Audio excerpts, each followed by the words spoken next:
Постоянно хочется есть. Сейчас расскажу про гормон грилин, который управляет твоим голодом. Ну а пока сохрани этот ролик, поставь лайк и подпишись.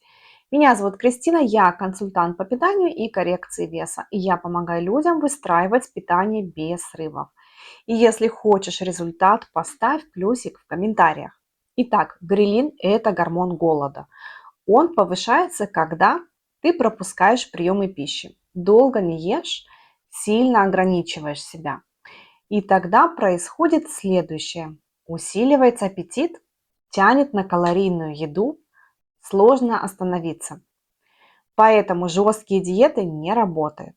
Организм просто включает режим выживания. Решение. Регулярное питание, баланс белков, жиров и углеводов.